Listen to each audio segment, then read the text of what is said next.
Thank you very much, everybody. Appreciate it. This is mostly an economic conference, and we have Steve Mnuchin with us, Larry Kudlow. I'd like to just announce the spectacular news for American workers and American families and for our country as a whole. There's not been anything like this, a record-setting. It was just put out that the United States economy added almost 5 million jobs in the month of June, shattering all expectations. I was watching this morning, and the expectations were much lower than that. The stock market is doing extremely well, which means to me jobs. That's what it means, jobs. This is the largest monthly jobs gain in the history of our country. The unemployment rate fell by more than 2 percentage points, down to just about 11%. We're down to the 11% number. We started at a number very much higher than that. As you know, we broke the record last month, and we broke it again this month in an even bigger way. This news comes on top of May's extraordinary jobs report, which was revised upwards, by the way, to 2.7 million jobs. It was 2.5, that was last month, and that was a record setter. But it actually got a little bit better. We revised it. It was revised upward to 2.7 million jobs, for a combined total of 7.5 million jobs created in the last 2 months, and that's a record by many millions of jobs. So it's 7.5 million jobs created in the last 2 months alone. Today's announcement proves that our economy is roaring back. It's coming back extremely strong. We have some areas where we're putting out the flames or the fires, and that's working out well. We're working very closely with governors, and I think it's working out very well. I think you'll see that shortly. In June, we added 2.1 million leisure and hospitality jobs, 740,000 retail jobs, 568,000 education and healthcare jobs, 357,000 service jobs. These are all historic numbers.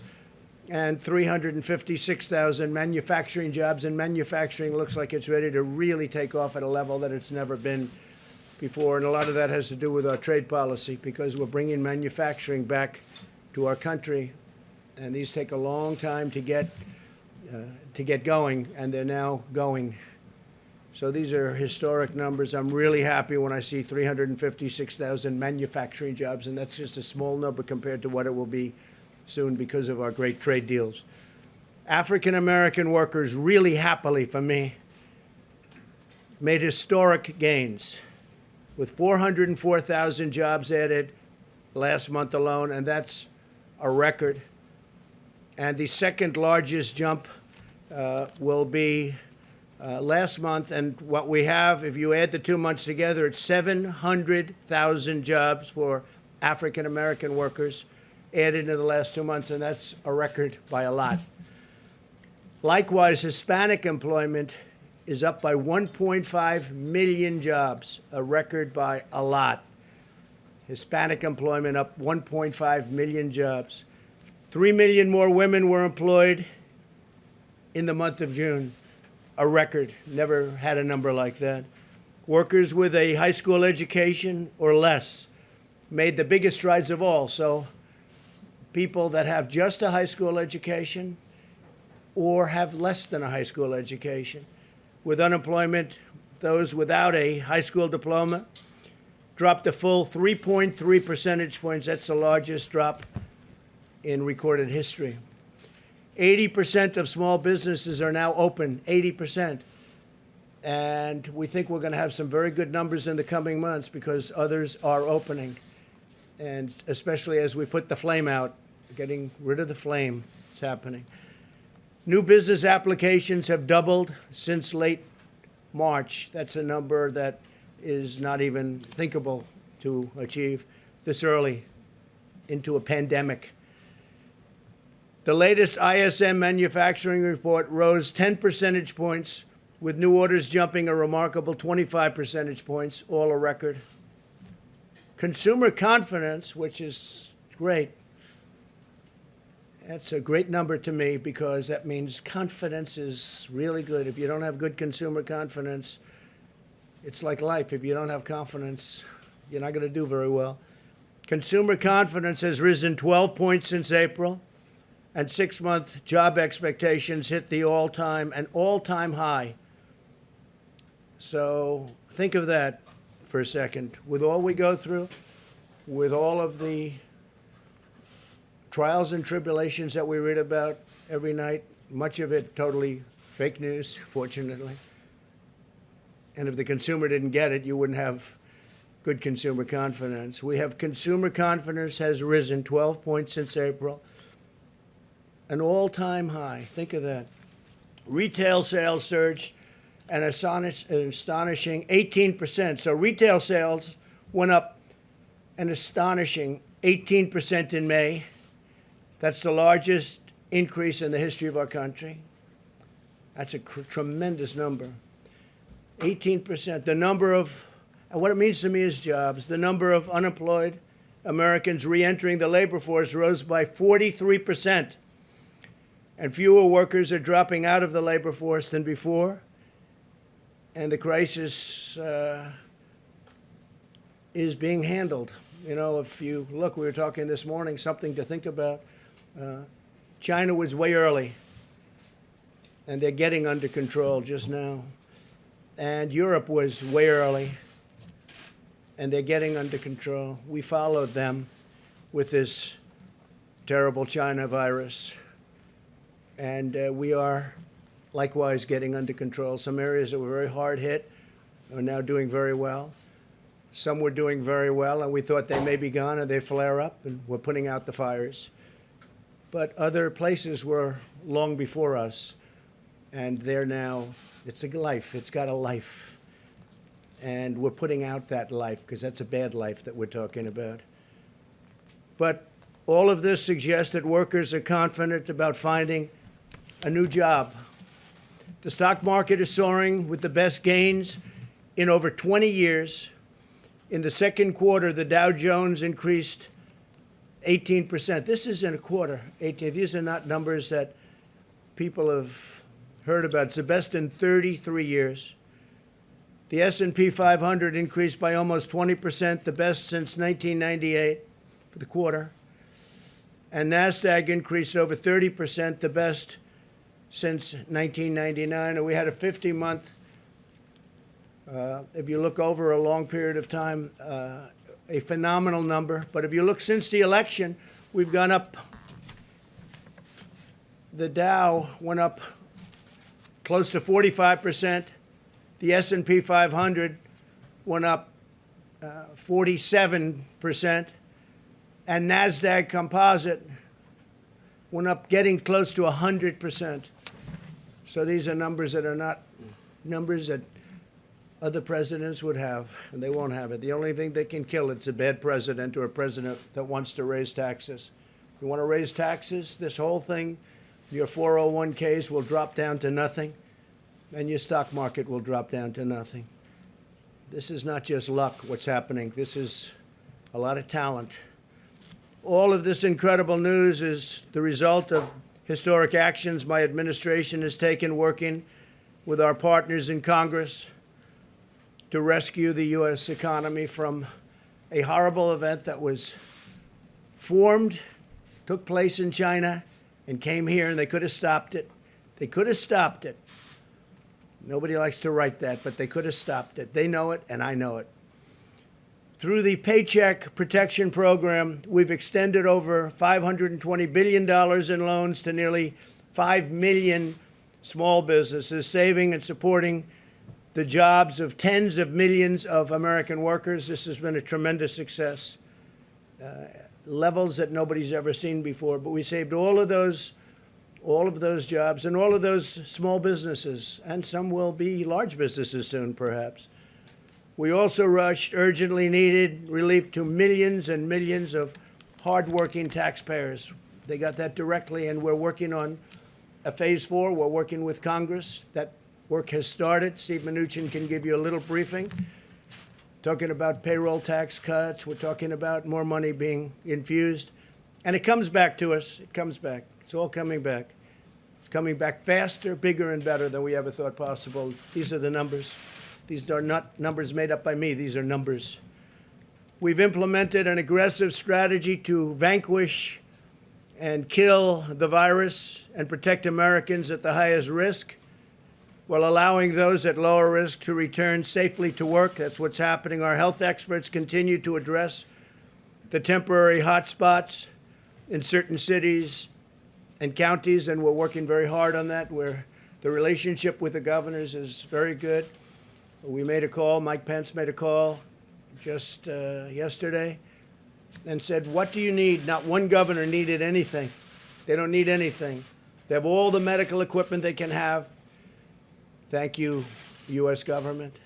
They have all of the ventilators they have. You know, we're giving many ventilators and selling in some cases and giving when needed, but we're the ventilator king. We're now producing thousands of ventilators a week, and we're helping other countries. And other countries are desperately in need of ventilators, because this is now at 189 countries. That changes all the time, that number. Our last count is 189 countries, and many of them don't have money, and almost all of them don't have a capacity to build a ventilator, which is hard to build, very complex, very expensive, very big in many cases. We've done an incredible job. So we have assembly lines building ventilators, and we're building thousands a week. All of these people are working with governors and local officials to restore best practices, and that's what we've done. That includes face coverings, social distancing, testing, and personal hygiene. Wash your hands. State officials will decide how rapidly to open their economies. That's largely up to them. If we see something that's egregious, we've gotten involved with a couple of them where we thought it was unfair. We'd like to see churches opened quickly, and some of them just don't want to do that. In New York, we got a great ruling from a judge, thank you, Judge, that they can open. If these best practices are implemented, then the hot spots can be calmed quickly, and we understand this horrible disease right now. We didn't understand the disease at all. We did the right thing. We closed it up. We would have lost millions of lives. We've done a historic thing. We would have lost millions of lives. And now we're opening it up, and it's opening up far faster than anybody thought even possible, and more successfully. And as I said, you're going to have a fantastic third quarter. It'll be a third quarter the likes of which nobody has ever seen before, in my opinion. And the good thing is the numbers will be coming out just prior to the election, so people will be able to see those numbers. The fourth quarter, likewise, will be extremely good. And maybe most importantly, from the standpoint of our country itself, next year will be a historic year. Next year is going to be an incredible year for jobs, for companies, for growth. Things are happening like nobody would have thought possible. I do want to comment, Boeing, as you know, is moving along in their process. It's been a very hard process, a very complicated process, but they have made tremendous gains, and they're going for approvals on the aircraft, on the 737 MAX. They're also starting to do some real business, so I just want to congratulate Boeing. They've been through so much. I think it was probably the greatest company in the world. I used to say it was the greatest company in the world, and then it ran through a very tough period of time. But I just want to say that Boeing has made tremendous progress in a short period of time. And other companies I don't even have to talk about, because they're all setting records. Virtually every one of our great companies is setting records. So I want to thank everybody for being here today. These are historic numbers in a time that a lot of people would have wilted. They would have wilted, but we didn't wilt, and our country didn't wilt. And I'm very honored to be your president. Thank you very much. Thank you.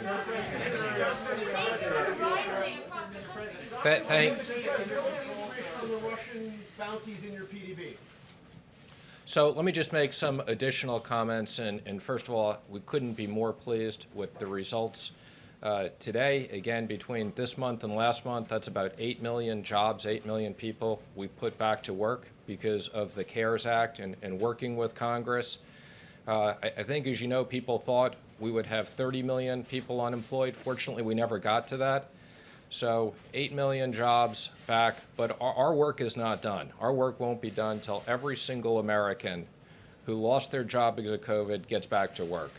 And there's no question, I want to thank the Senate and the House for working with us. There's no question these programs are working. I also want to thank them for extending the PPP. As I've said, it's our priority when we get to the CARES 4 bill in July.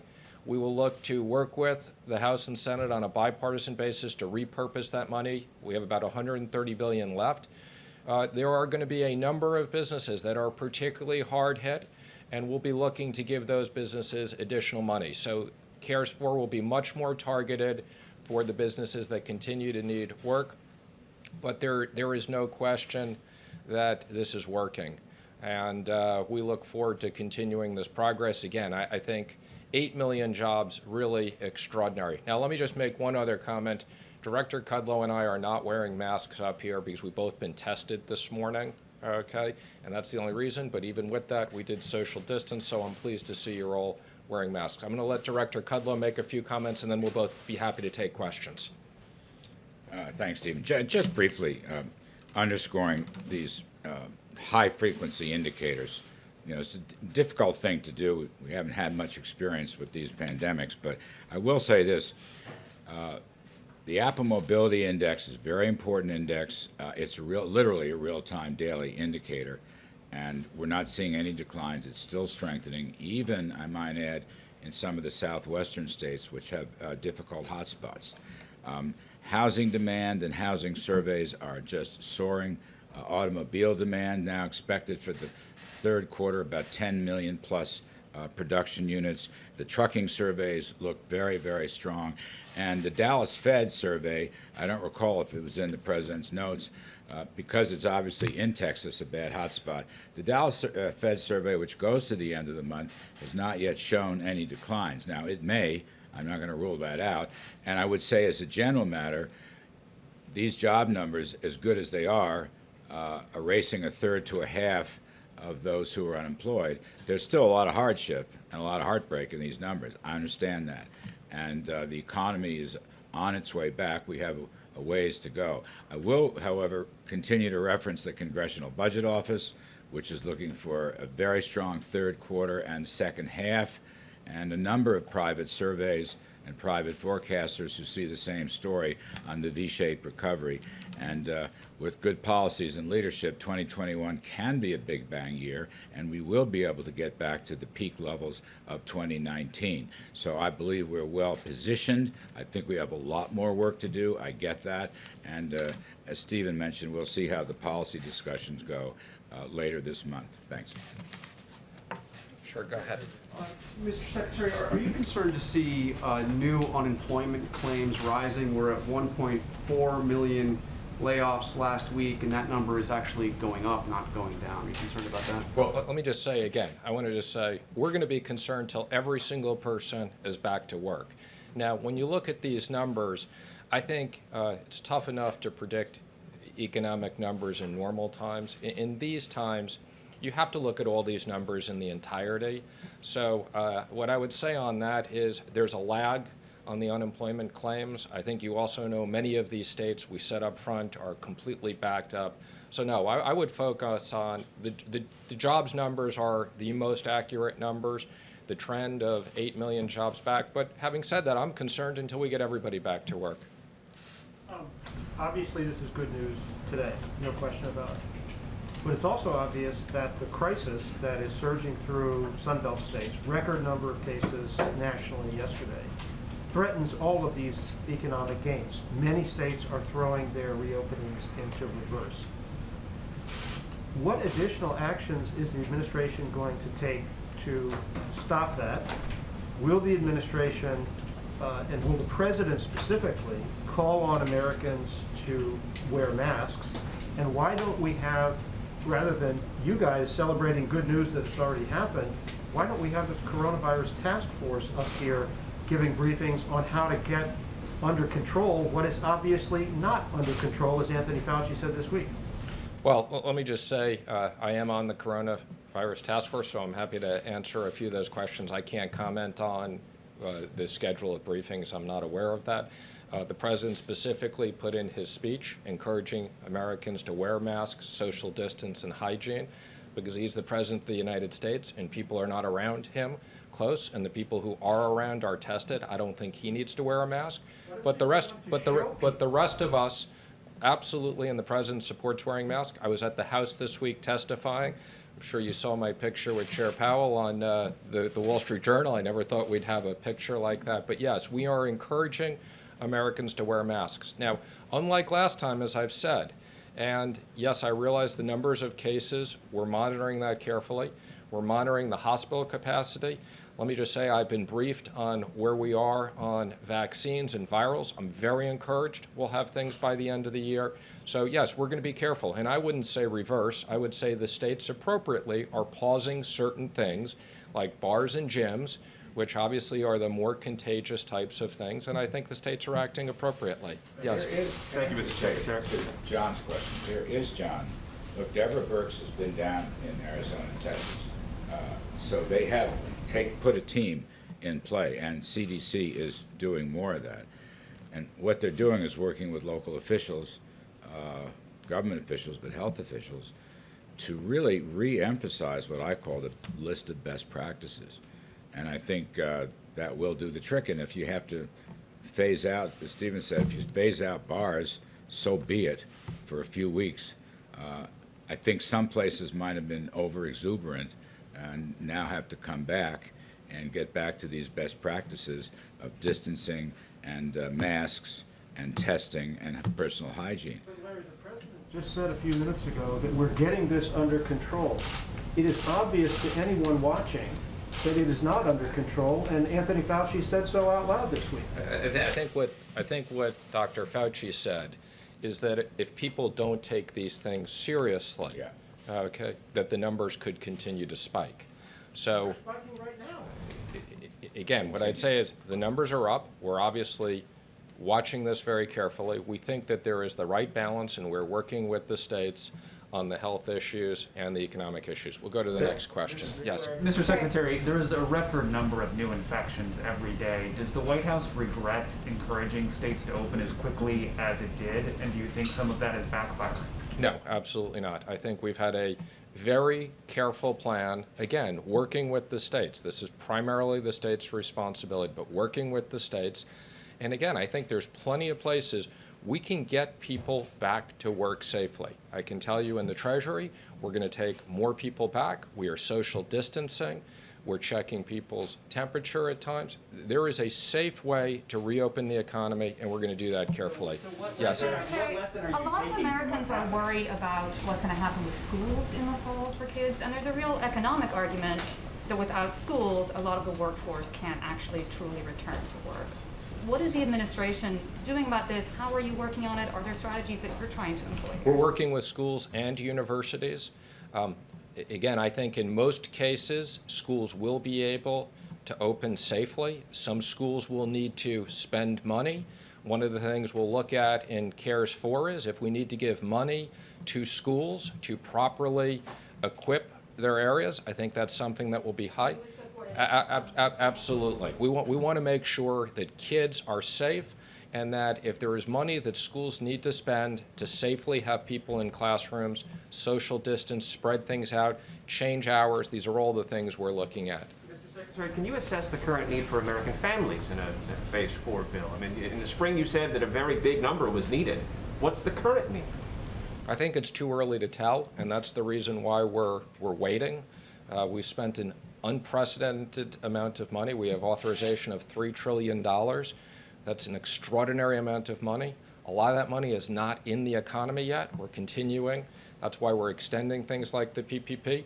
And before we go back to Congress, and I'm already having conversations with certain members of Democrats and Republicans to get ideas, but we want to see the economic numbers. As I said earlier, people thought we were going to have 30 million people unemployed right now. Fortunately, we're about 15 million unemployed. We had 5 million people unemployed before this, so we got 10 million people to put back to work. The President's committed to do what we need to do in the next bill to protect kids, protect jobs, protect liability. Yes, in the back. Mr. Secretary, if you take a look at the President's Twitter feed over the past few days, he tweeted a video of a supporter yelling "White Power." He's been tweeting a veto threat if if military bases are named away from Confederate generals. He's been tweeting a lot about Confederate statues and not wanting them to come down. We're in the middle of a pandemic. Is the president more focused on preserving or celebrating the Confederacy than getting this pandemic under control? Let me just say, I think the president's focused on everything. I think this issue of statues and everything else is a complicated issue. There was an op-ed in the Wall Street Journal from the cardinal in New York about the Bible and everybody other than Mary and Jesus Christ. I think it's a very complicated issue. We need to have a balanced view of history. This is for the white power video, because he has it. Again, I'm not. We're here to talk about economics. We'll take one more question in the back. Mr. Secretary. In the back, yes. Mr. Secretary, where is the Treasury Department on sending stimulus check to mixed status families? There's a lawsuit that was allowed to proceed. Are you guys going to be doing that anytime soon? Or you're going to leave it to the courts to decide whether the Treasury Department has to do it? I'm sorry, I didn't understand the question. What's the question on stimulus checks? Mixed status families, so parents of American citizen children, people who are married to undocumented. Our position is that legal Americans, American citizens, should get the payments. That's our focus. If people are here illegally, they're not going to get economic payments. So, but let me just say, we're very focused on, as part of the next CARES Act, we're going to seriously consider whether we need to put more payments and direct payments over. Worked very well. Thank you, everybody.